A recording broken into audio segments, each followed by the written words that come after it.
Hey, it's John Benedeck, Wrigley Field Organist.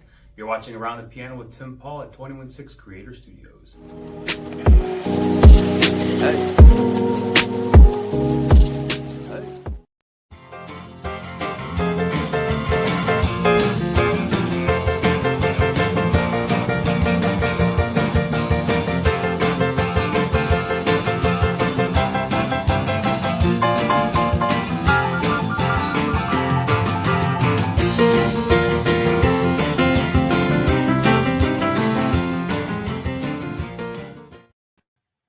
Hey everybody, welcome to Around the Piano Special Edition. 2 majors and a minor. It's going to be a spin-off show and it's going to stand on its own very soon. But hey Josh, how you doing, buddy? I'm good, Tim. Thanks. How are you? I'm doing great. Just to remind everybody, the premise of 2 majors and a minor is I'm a minor league ballpark organist, or was, and Josh is one of the 2 major league ballpark organists for the Wrigley Field and the Chicago Cubs. And our buddy John, he's got an excuse not to be here, I guess, Very good excuse. Yeah. Honeymoon, So John will be back with us on our next episode to be sure. But we wanted to get this in before opening day later this week. So are you all ready for opening day, Josh? I am ready. I've practiced. I pretty much know the Padres lineup. I'm in good shape, I think. Excellent. It's been an up and down first week for the Cubs, no doubt about it. A lot of highs and a couple of lows yesterday. I'm still getting over yesterday's game, but there's a lot of exciting stuff going on. The fielding has been, for the most part, tremendous. And just, every time I come on here, I'm going to talk about Pete Crow Armstrong. But how great is he to watch? Just like every time he comes up to bat, you think something's going to happen, and like half the time you're right. So yeah, exactly. I love watching him. That he had to play earlier in the series against the Diamondbacks. He's on first base. There's 2 outs, and Amaya hits a double down the left field line. No way anybody else scores on that play. Yeah, just amazing. It was amazing. The guy is so fast, and he's amazing to watch. And then the play in the outfield where he caught the ball fairly deep, short of the warning track, and he throws it on a bullet to third base and nails it. That was huge. Yeah. So it's going to be fun watching him all year long. Yeah, definitely. Yeah. Plus, I like our new guy too. This Kyle Tucker guy. Some people have heard of him now. He's doing well. Yeah. And I like one of his nicknames that I heard was King Tuck. Maybe an idea for a walk-up song. I'm just saying. This is possible. See, it's trickier when they're on your own team, right? Because they have their own DJ walk-up song, for one thing. But I will sometimes play a song that riffs on their name as long as it sounds celebratory, Sure. For Jan Gomes, for instance, who was born in Brazil, I used to play Deep Cut, the Brazilian by Genesis, because even if you don't know what it is, it sounds like you're trying to get the crowd pumped up, It does. So the trick will be finding something like that for Kyle Tucker. And I'm sure you will. Between you and John, you'll come up with something. I hope so. Yeah. Now, Gage Workman, he has a couple good possibilities. You've got Working for the Weekend, right, by Loverboy, but then also The Working Man by Rush, off what I think was their debut album, but that's a pretty rockin' song. So I'm trying to see if I can work that one up. Yeah. Speaking of albums, that's a great album. I know you a lot of times you listen to albums from start to finish. And then I do. I have not listened to that one from start to finish. Fantastic. I also love the way on people that follow your Facebook page, every once in a while you'll list the starting lineup for the opposing team and ask everybody to match up the walk-up songs. Yeah, I was trying that out last season. So yeah, I may try to do that again this season. Seems like a good way to engage the people. Yeah. It does. It's fun, and I look at it and try it, and you've got me stumped on half of them. Oh, really? I might not be doing my job right then. So. Yeah, that means you are doing your job right, I think. It's working out.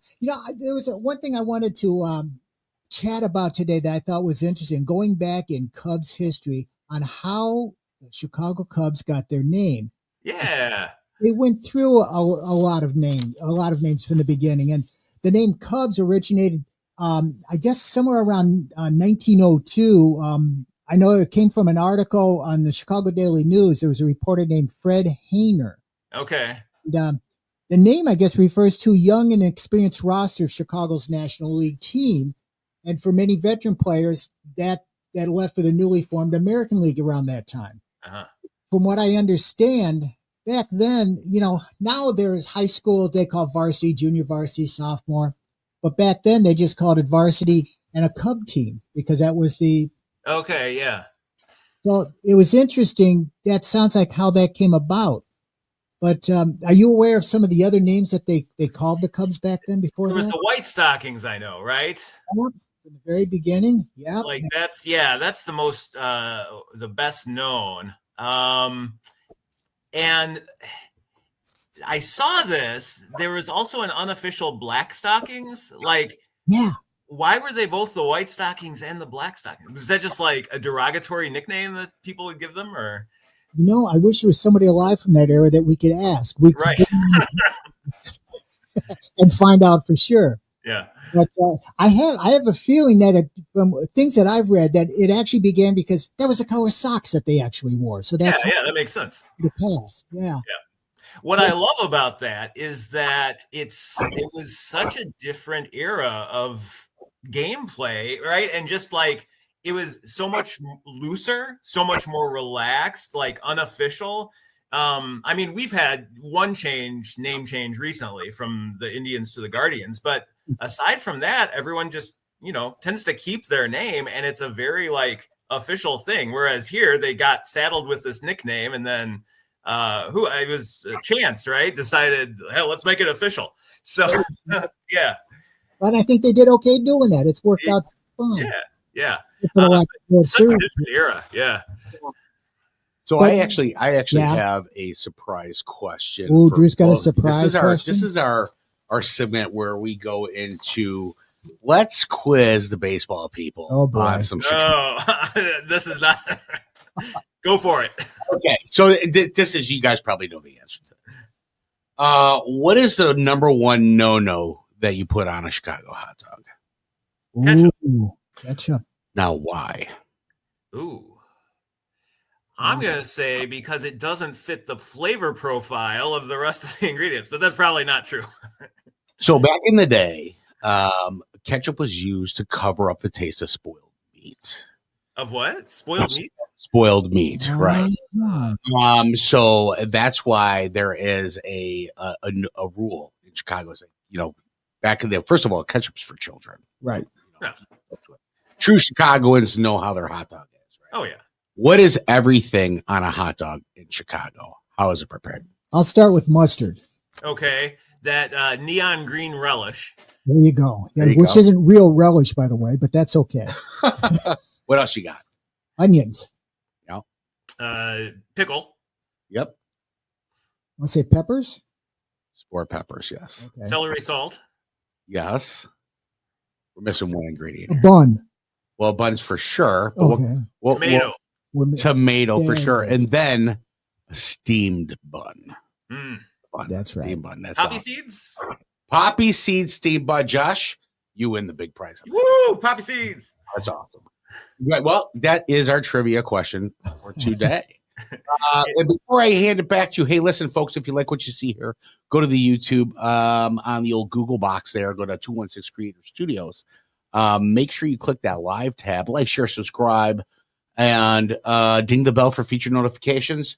If anybody is looking to have a podcast and or love to sponsor this show, check us out at 216creatorstudios.com. That's 216creatorstudios.com. Now, back to the action. Back to you, folks. Okay. So I've got notes here. Here are some of the other names that the Cubs were known as in the early days. Like you said, the White Stockings, but they were also called Anson's Colts. Now, I assume that's from the ball player Cap Anson. Okay.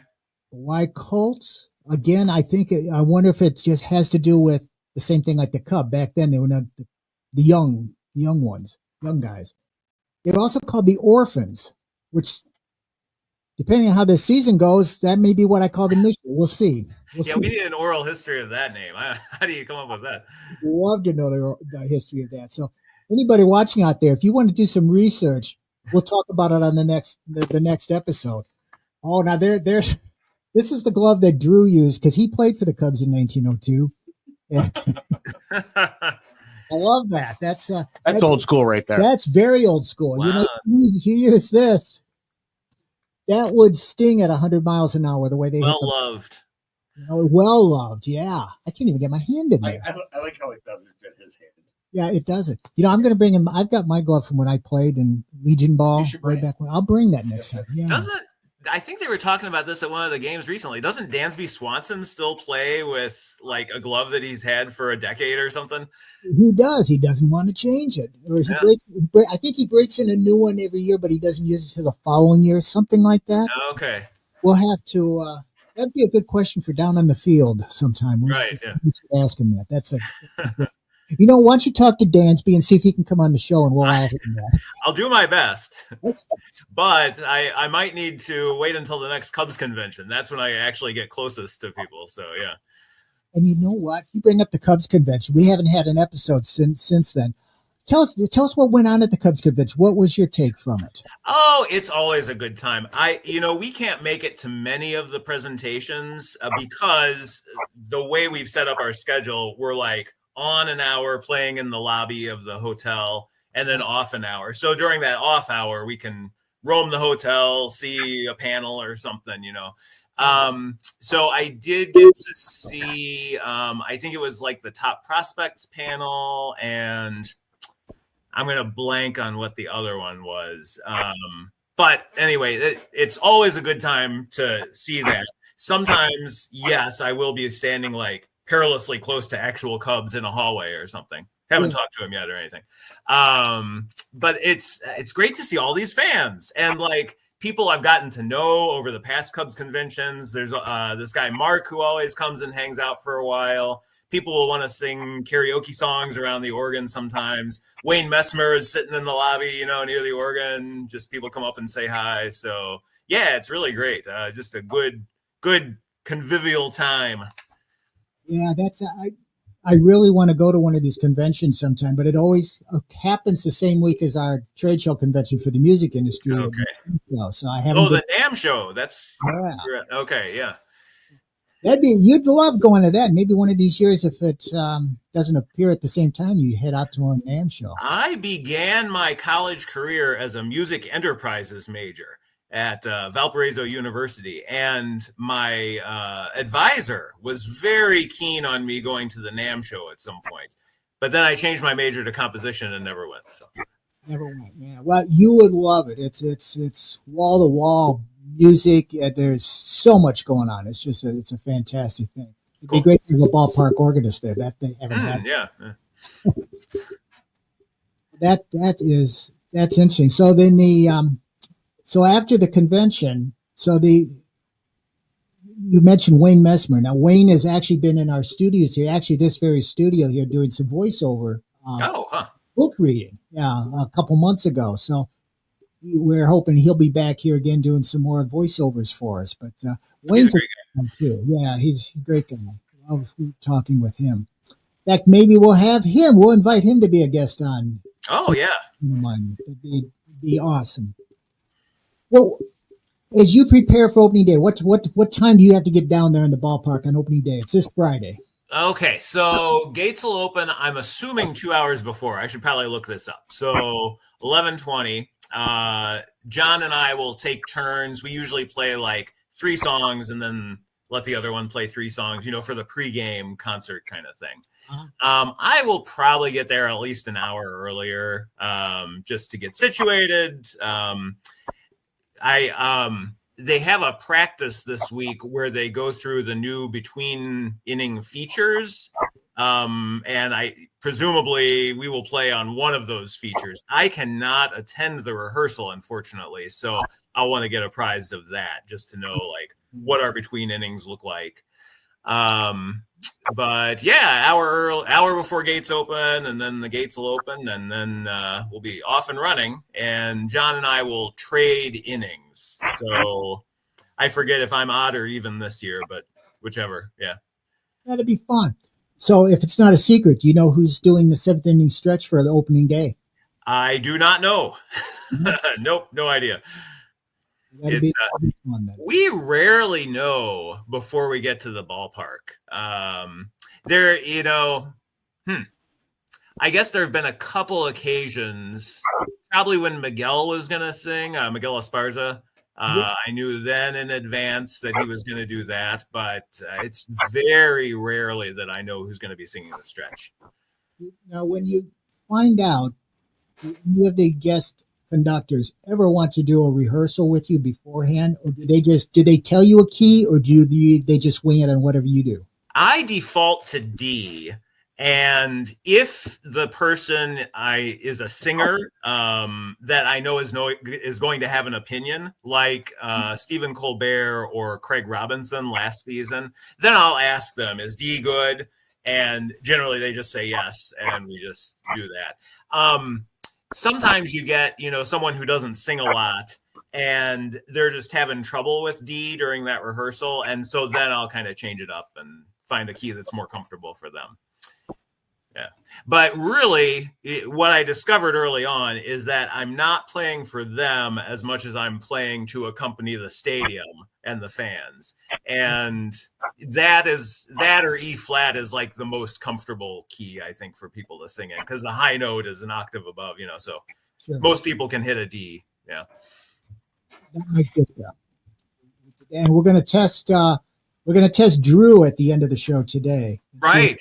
If he can hit that high D, because it's your turn to play, so we're gonna have a little surprise with that for everybody.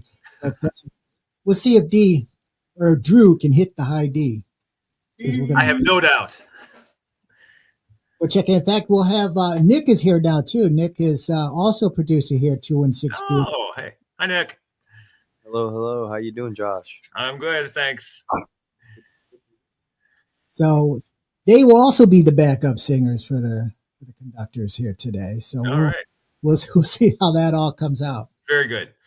So what are you looking forward to besides opening day? That's obviously exciting. The Cubs have had this will be their 4th opening day this year with Japan and opening up last week in Arizona, and tonight, I guess, in Sacramento, first baseball game ever, major league game ever played in the city of Sacramento. Yeah, that's exciting.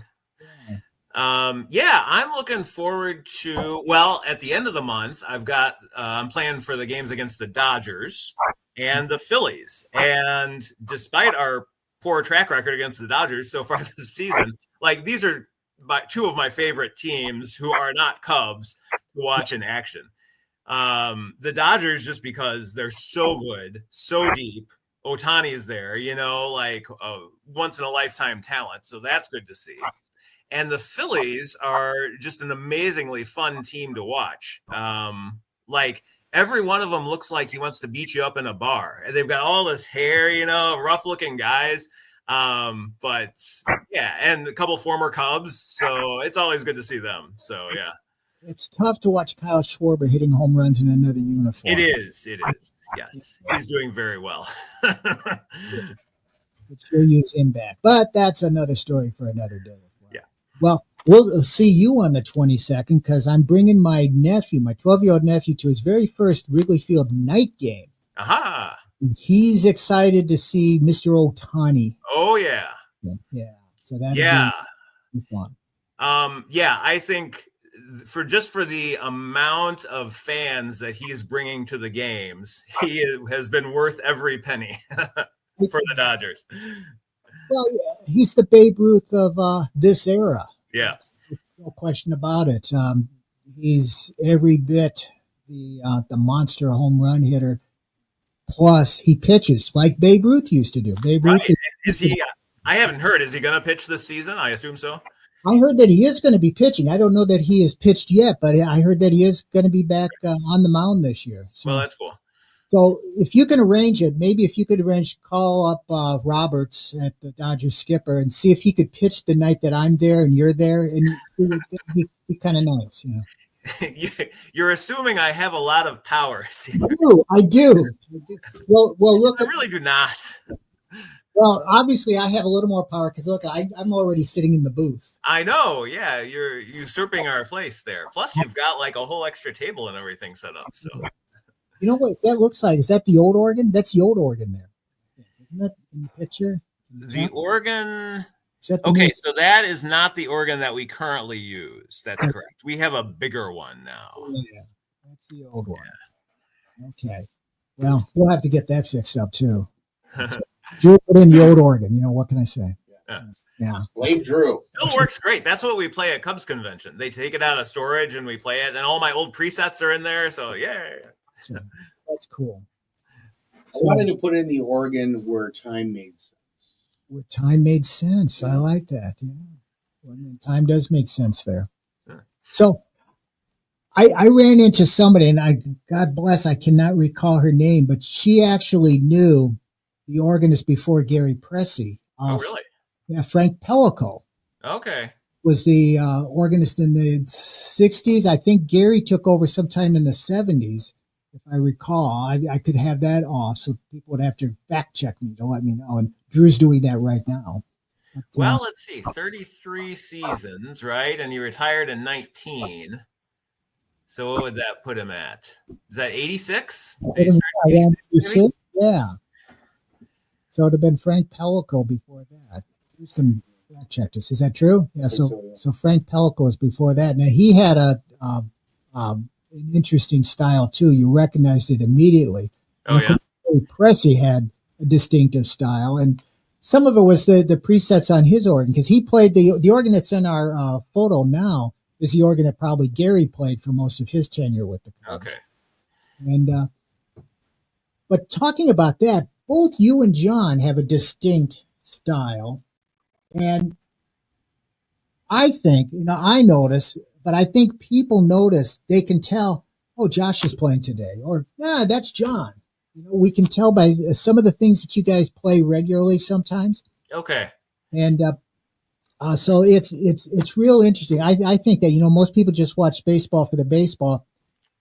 And yeah, I do, but I'm also very conscious of the organist coming too, because it makes a difference. I think you guys help the players more than any of the other ballpark organists in the country, because of our crowd. The Wrigley Field crowd is different than everybody else anywhere else in the country. And half the cities that the Cubs go to, a third of the stadium are Cub fans. Wherever You can hear that at those Diamondbacks games. Yeah, exactly. Yeah, there were a lot of Cub jerseys in the stands there. Yeah, definitely.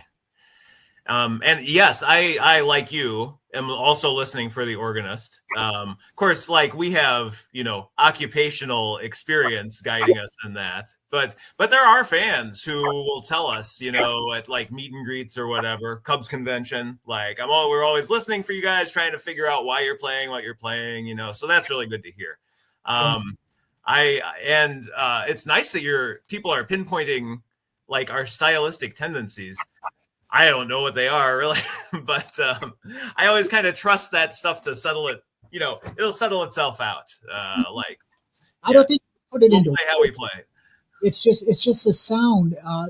Your style definitely comes across. John's style definitely comes across. I've heard some of the other ballpark organists, which I don't want to mention even the ballpark, because we may have that organist on as a guest at some point on majors.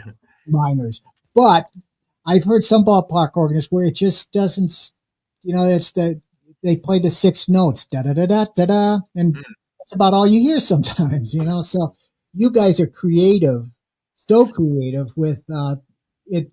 You sit there and you're trying to figure out, what did that just mean? I know it meant something. What's going on the field there? But you guys have great songs for a new pitcher comes in. Sometimes when I played, it was an opposing pitcher would leave the mound and I'd play Hit the Road Jack. Things like that.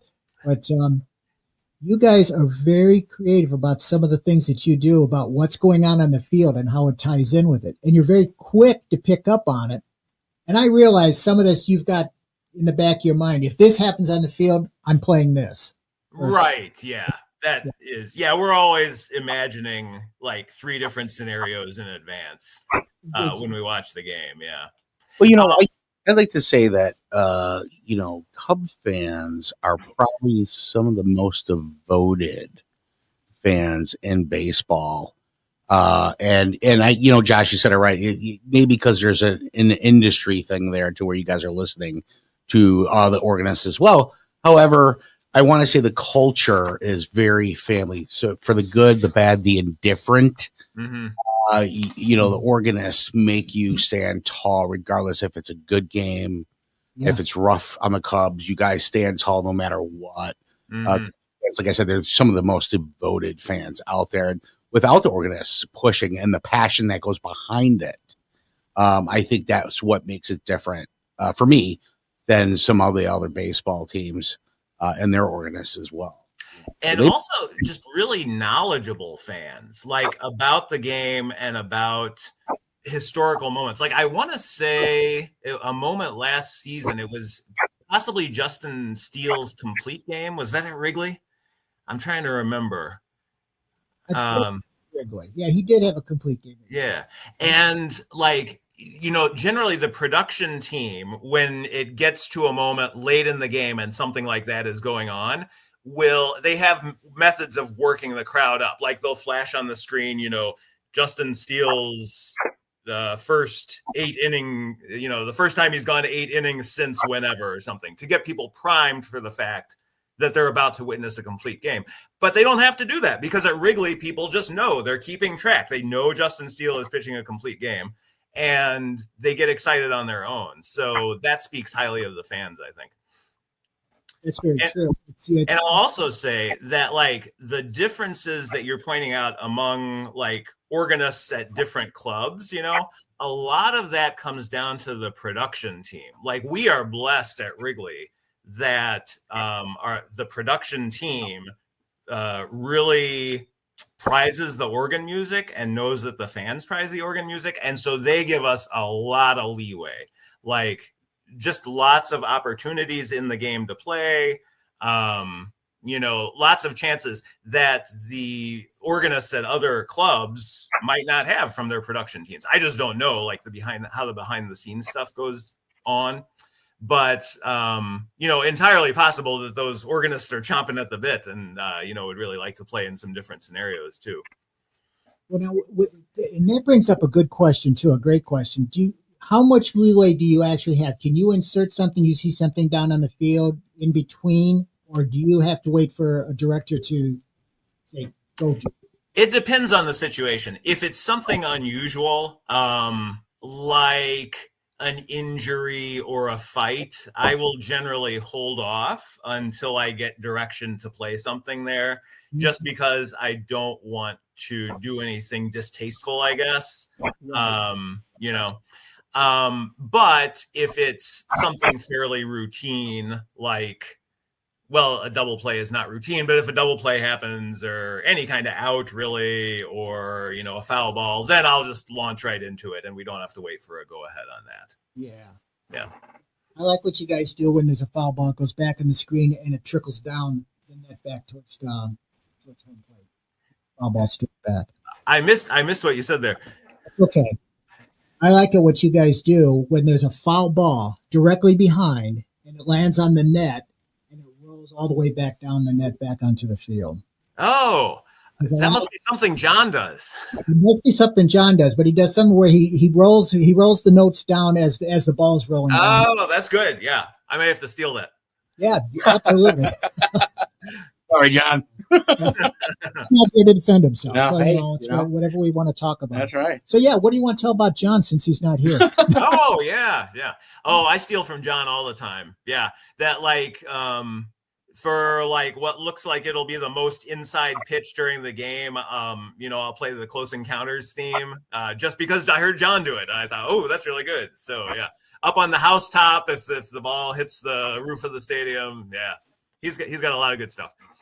Yeah, there is a lot of good stuff. That's what makes part of the fun and the atmosphere at Wrigley Field happen. You don't get that at some of these other stadiums. It's a unique experience, and anybody who's never been to Wrigley Field should go to Wrigley Field at least once in their lifetime. Oh yeah, experience that. Yeah. Something else I can tell you about John. I am taking a mission trip to Madagascar this summer during the month of July. So he's basically going to cover the month of July. I've got a couple of games later on. But we held a fundraiser at our church for this. And John was kind enough to participate in the fundraiser. We billed it as an evening with the Wrigley Field Organists. And so we did piano karaoke. And then we did a bingo game where like one of us would play a song that we use during baseball games, and people would check it off on their bingo card. And then we would talk for a little bit about why we play that song. So that worked out really well.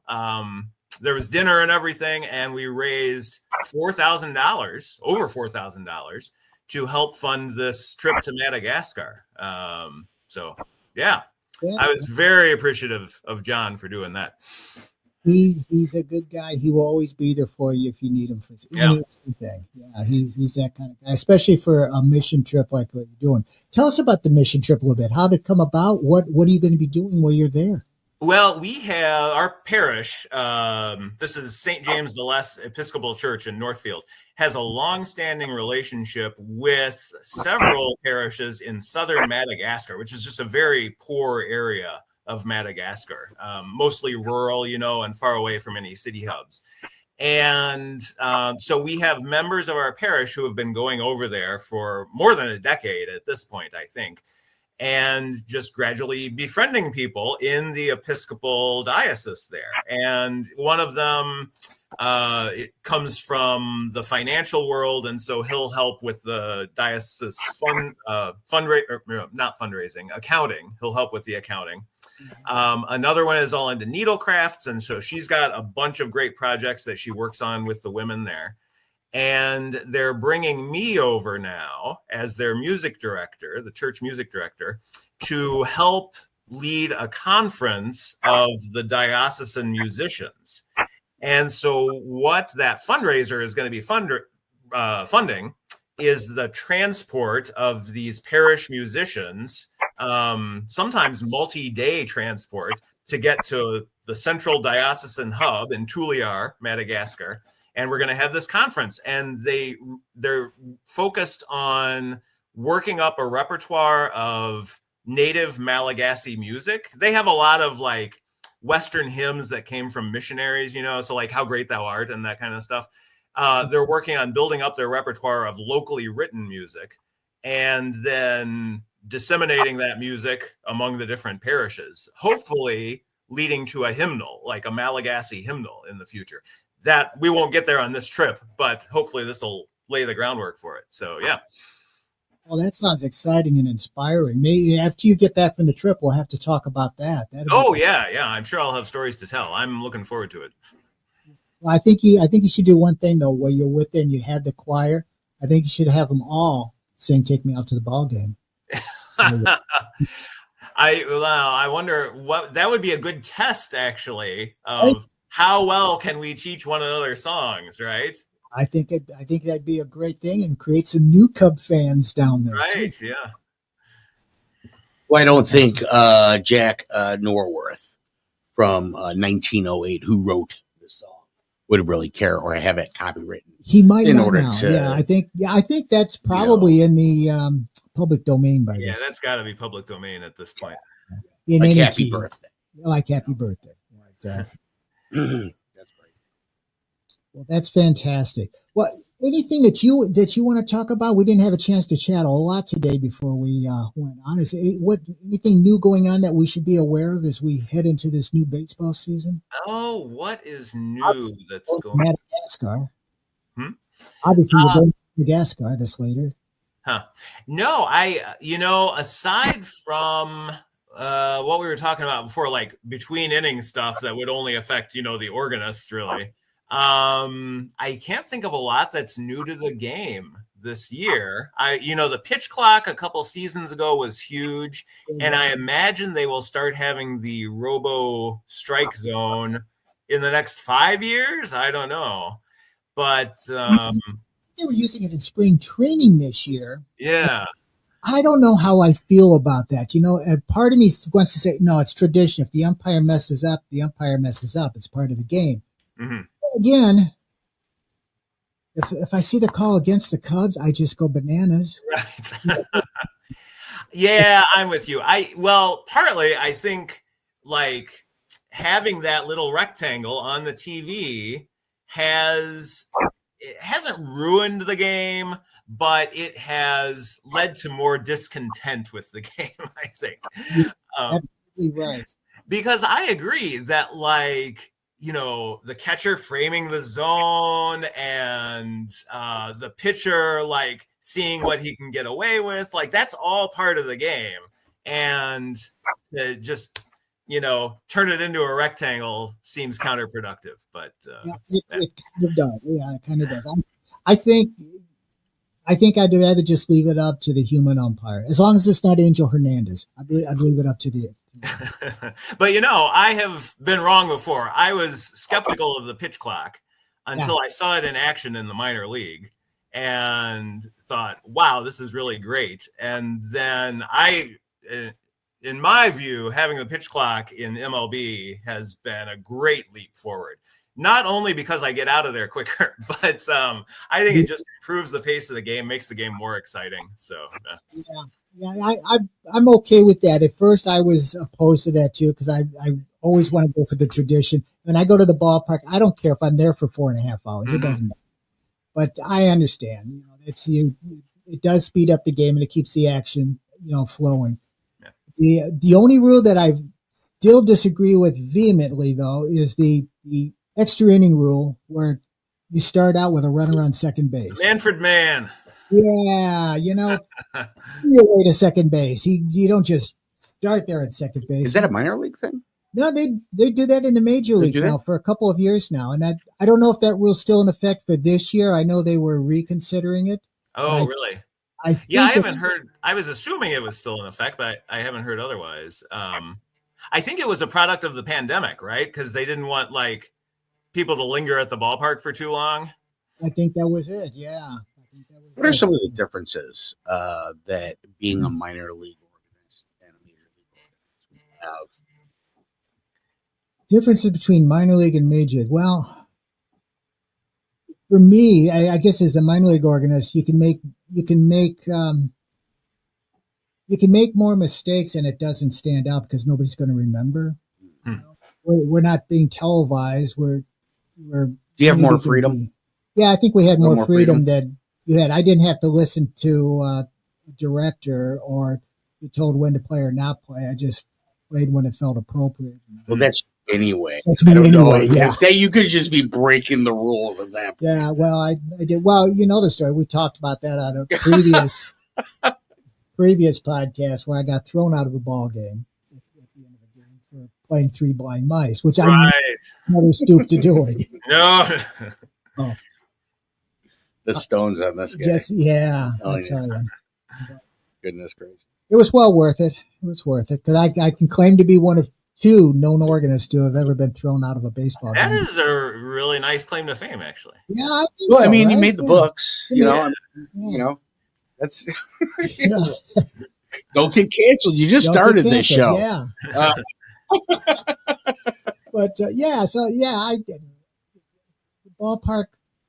It didn't matter to me. It was baseball. Just being able to go every day and watch a baseball game. I guess I was hooked before I ever did that. But being able to do that, and it came about because I was working with a music store in Clinton, Iowa, and I did a lot of their technical work back then. And the ballpark decided they wanted to have an organist, so that local music store donated and put an organ in there, and I volunteered to play the first few games, and then they hired me to play. And Josh, I want to tell you, I made $10 a game back then, in the 70s, and all the free Chicago hot dogs that I could eat. No ketchup. Well worth it. Well worth it. Hey, let's talk about organs real quick. The ones that you play. So the things that an organ used to be in everything. Right? An organ was roller rink. An organ was baseball, still is baseball. So primarily, has the organ died out as far as its life cycle, but is still held on to historical gameplay such as baseball? Yeah, I'll tell you my thought on it, and then Josh will have a unique perspective on it because Josh is also a church organist and Correct. a ballpark Churches organist. really use that a lot. Dracula does too. Exactly. I feel that the organ will always have its place. It's not as popular as it once used to be. I think it just like the piano is not as popular as it used to be simply because of digital. Yeah. Digital pianos now can duplicate how a real piano sounds, almost the touch. It's very close now, but it also duplicates all of the organ sounds you could want as well. So, for home use, that's kind of where people are kind of going now. But as someone who has owned, 6 or 8 organs in my lifetime, I can tell you they cost a lot of money back then, and it was something that I did. I cherished having those organs. I knew how valuable they were, and it was important. And I played both church music. I played in churches and the ballpark back then. But I used to play a steakhouse where it was, instead of a piano lounge, it was an organ lounge. So I played organ music there. Yeah. So it's always been a part of me. And I started college as an organ major. Really? I did. So I didn't finish it as an organ major, but I started it out that way. You were something. Yeah, I was a major in something. Right. Minor. But so I think people still appreciate it, but the place where you hear it now is pretty much Sunday at church. But even more, it's not as popular. You get more of the youngsters with like a band style. You do versus an organ. I think in some churches, right? And, you do. And the organ has a unique. So break it down for me. Pretend I'm 5, which is easy to do. I do that all the time anyway. I know. So the sound that comes out of an organ, what makes that happen? Is that air based? What is that? Oh, wow. Technically, I guess it depends on whether it's a pump organ, a pipe organ, or an electric organ. It's just, it's going to depend. And each have a unique sound to it without any question about it. But I don't know. What do you think, Josh? Well, at church, I lurk on several forums for church organists, right? And one theory that I've seen is that the organ is better suited to leading congregational singing because it's air going through pipes, at least if you have a pipe organ, and just like the air that people in church are singing, whereas a piano is more like a percussion instrument where you're striking something for each note. And each note kind of dies out. Whereas, the organ, you press a key and hold it down and the air just keeps flowing and keeps making the sound. And so that's more like a human voice and I guess easier for people to sing along with. So I think it'll always have a place in churches. Mostly like Catholic and mainline Protestant churches, I think now use the organ. So like I've played for both Lutherans and Episcopalians now. And, the organ is pretty indispensable at those churches. I mean, at least if a place has an organ, then it's going to get used, right? They are really expensive, though. So if a church does not have an organ, then it's quite an undertaking to get one installed. And it's not just a matter of installation. It's like they build the organ. Like the people that put it in are called organ builders. They're starting basically at scratch and just like putting everything in a way that's uniquely suited for that room. It's true. Yeah. Back in the day, churches towns were built around the church. Absolutely. Right. Yeah. Like the church was built around the organ. Because they're so big, right? Yeah, that's a good metaphor. Yeah. Yeah. How interesting that is. And, I like the sound of an organ. I remember, so my mother is an ex-nun in the Roman Catholic Church.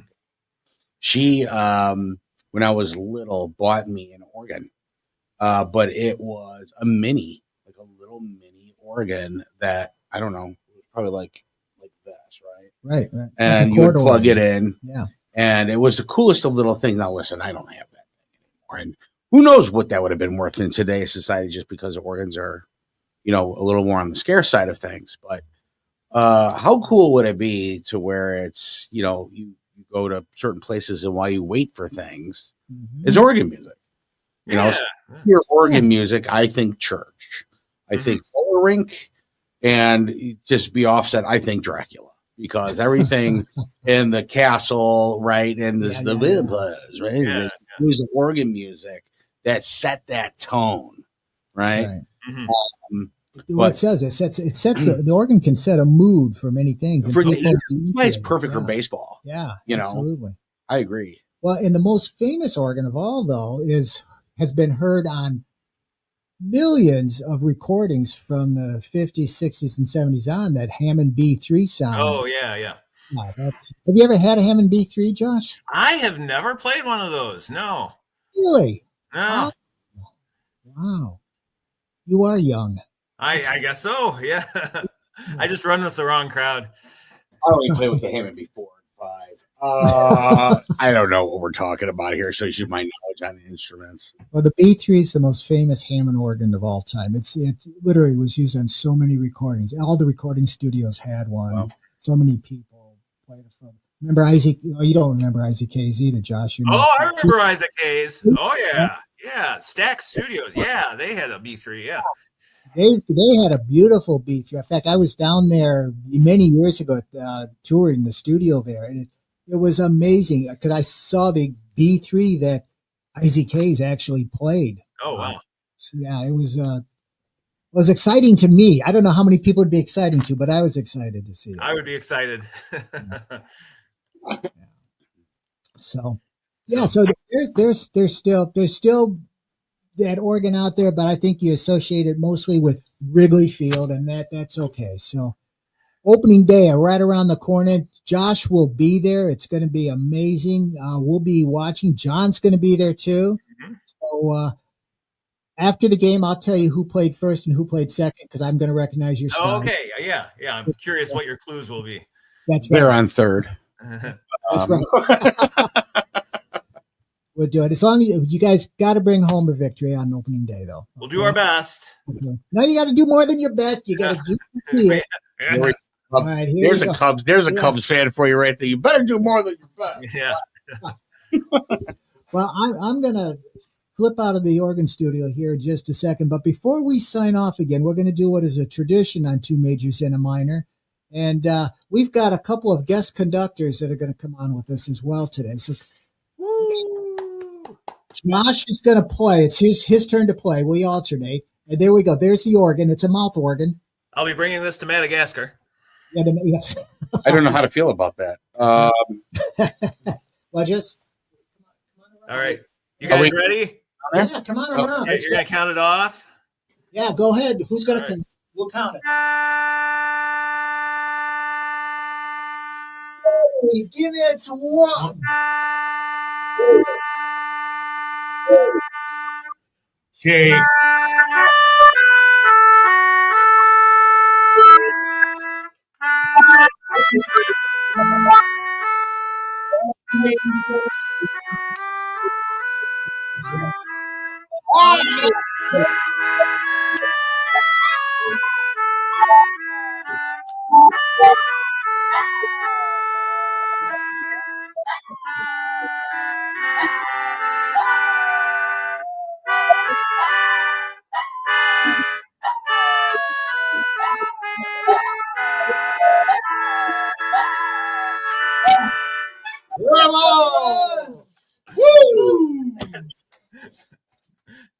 My dog, I don't know if you heard my dog howling. She hates that thing. So what's your dog's name? Penny. Penny. I've got a cat named Penny and a dog named Emma. So next time I'll bring Emma. Okay. And you bring Penny. Bring Penny, yeah. They can howl together. All right. That was horrific. I'll stick to my day job, guys. All right, I'm Tim, the minor leaguer. Josh is the major leaguer. John is the other major leaguer. He's not here today. Again, he decided that getting married and going on a honeymoon was more important than doing on the podcast today. What are you going to do? What are you going to do? All right, Josh, we'll see you at the ballpark this weekend, and thanks for being with us. This is great. Thank you, Drew. Thank you, Nick. great rendition of "Take Me Out to the Ball Game." Yes. And, My apologies in advance. yeah. And we'll have some great guests coming on this coming year. Josh and John are working on a few people, and I've got a couple people in mind, and we're going to have some fun. So long till next time. Play ball. Go Cubs. Hey, everybody. Thanks for taking a coffee break with us. We'll be back to our program in a minute. But hey, Drew, let's talk Piano Trends music for a minute here. Piano trends, one of my favorite conversations. We're talking trumpets, we're talking pianos, we're talking saxophones, trombones, trumpet, you name it, guitars, acoustical guitars, customized guitars, lessons. Listen, books. They got everything. Pianotrends.com. Please check them out. Tim, what is it that you're known for at Piano Trends? Service, rentals, sales, repair, lessons, everything. We're the small shop that does everything in our community. Love it. Check them out. Shoot them a quick address if they want to come visit you. 35 Berkshire Drive, Crystal Lake, Illinois. But you can find everything on the website at pianotrends.com. Pianotrends.com. Thanks, folks. See you later.